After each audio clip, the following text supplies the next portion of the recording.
Welcome to the Mobile Home Park Mastery Podcast, where you will learn how to identify, evaluate, negotiate, perform due diligence on, finance, turn around, and operate mobile home parks.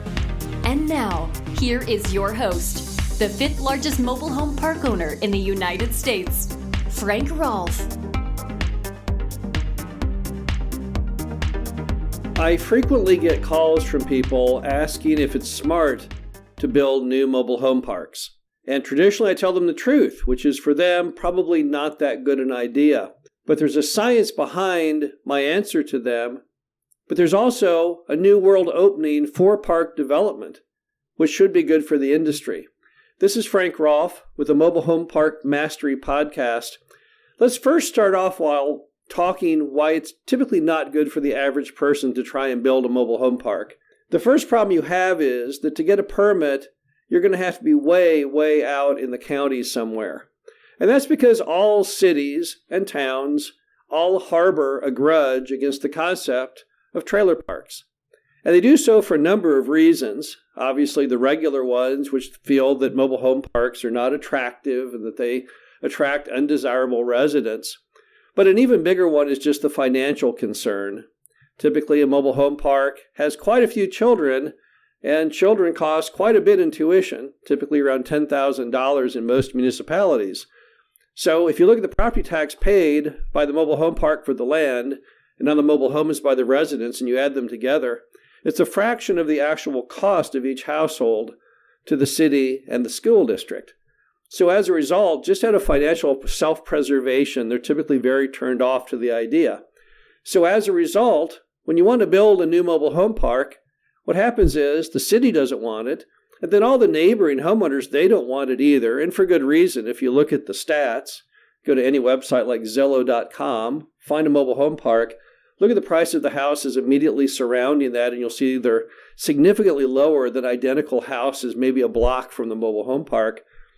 As a result, all these groups kind of get together at that old P&Z meeting for your permits to vote you down.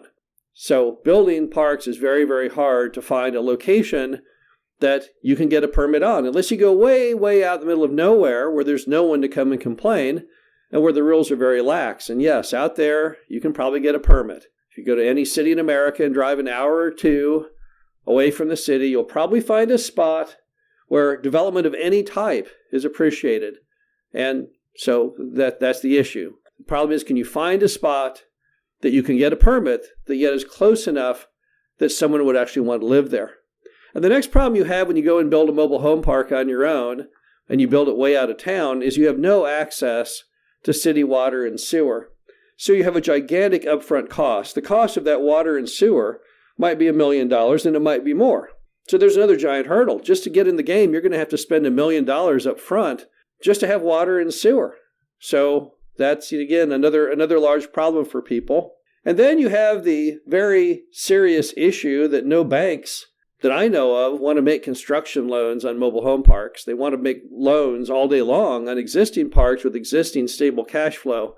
But they don't want to finance someone's dream, someone's vision of something that's a little bit like Field of Dreams, the old you build it and they will come. Well, you don't know if you build a mobile home park if anyone will show up. So banks don't like that kind of risk. So getting the loans on it is very hard. And then you look at the cost of having to fill the lots, starting from scratch, no money coming in the door on the front end, and yet interest to pay, operating costs, property tax, insurance. When you add all that together based on the pace you will fill the lots, you add up all those holding costs, it really eats into your profitability. So many of those deals, if you look at them really realistically and impartially, you'll see that they just don't make any financial sense. And that's why, for those reasons, when people call me traditionally and say, hey, I own a piece of land, should I build a mobile home park on it? Or I'm thinking of trying to go build a mobile home park from scratch. I typically tell them you'll be way better off just buying an existing mobile home park. Because for the average person, that's the truth. But now there's something new going on in the realm of mobile home park development, of greenfield development.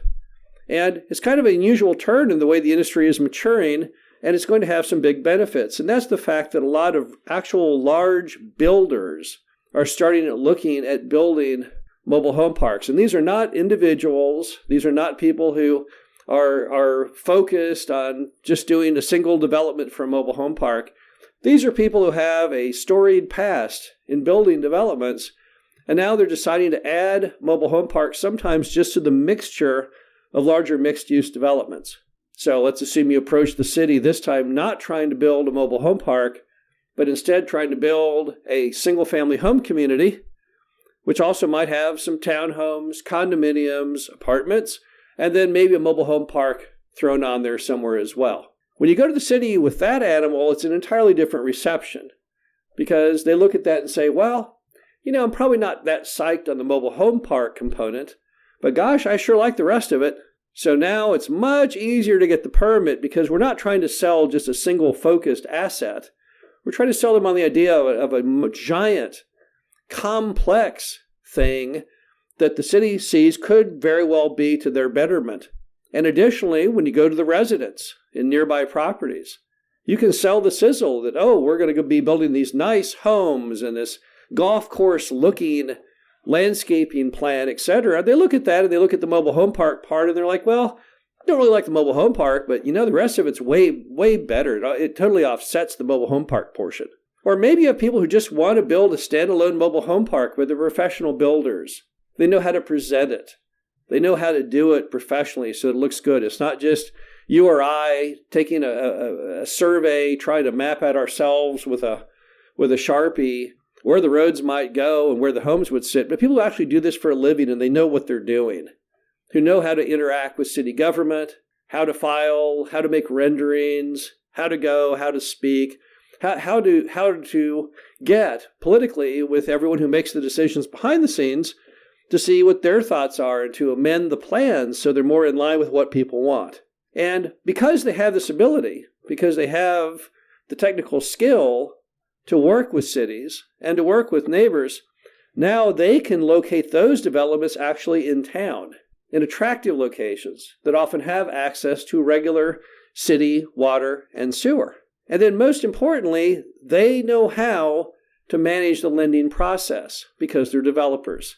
They already know banks that do these kinds of loans, and they additionally understand how to properly generate budgets so that the project will be a success, despite all those upfront costs, all that interest carry, and every other dynamic like that.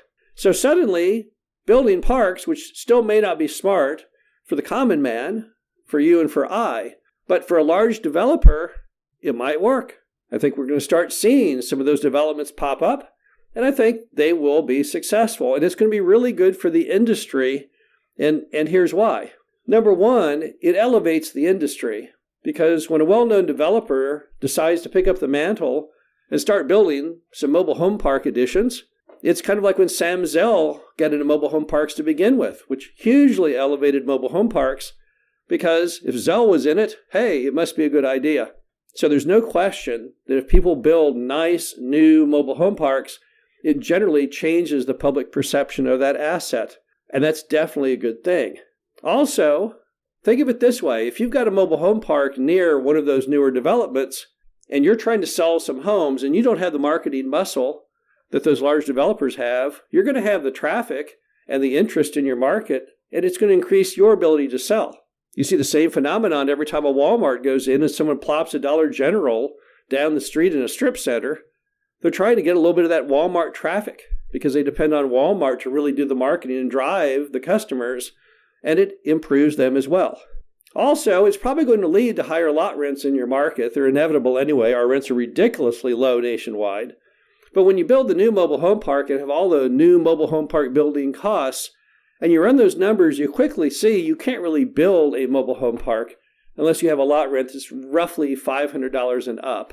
And since the U.S. average for mobile home parks is probably around $300 a month, that's definitely going to boost rents. And once again, that's a positive thing. But probably most importantly, the benefit you're going to have if people start developing these is going to take a little of the pressure off City Hall, because City Hall has for half a century now hated mobile home parks. I don't recall ever in due diligence ever having a city that just embraced me with open arms because of their utter love and affection for the mobile home park. But as new developments pop up, they start hearing at various, meetings, which city employees do have these conferences just like mobile home park people, and hear people talking favorably about mobile home parks and seeing mobile home parks presented by professional developers telling them how good they are, it's probably going to dull the stigma and the negativity to some degree because they're confused. How can they hate them so bad when their bosses are telling them they're good? How can they hate them so bad when they look at the renderings of the new thing going in and it looks nice? How can they hate them when they drive in the new ones once they're built and say, well, this is nice enough, I'd live here myself? The bottom line to it is that new park development, while impractical in the past, suddenly is starting to make sense, but only for these large professional developers who know what they're doing. Will it trickle down one day to where the common man can go out and develop mobile home parks? That remains unclear because the skills involved in development are extreme and the learning curve is large. The financial capability is difficult to obtain. But for right now, I do see a world in which you may start seeing new developments, and I'm all for it. This is Frank Rolfe, the Mobile Home Park Mastery Podcast. Talk to you again soon. Have a good day. Thank you for listening to the Mobile Home Park Mastery Podcast. Be sure to visit us at mhpmastery.com to subscribe to the show, read our show transcriptions, and access all of our great information on mobile home park investing.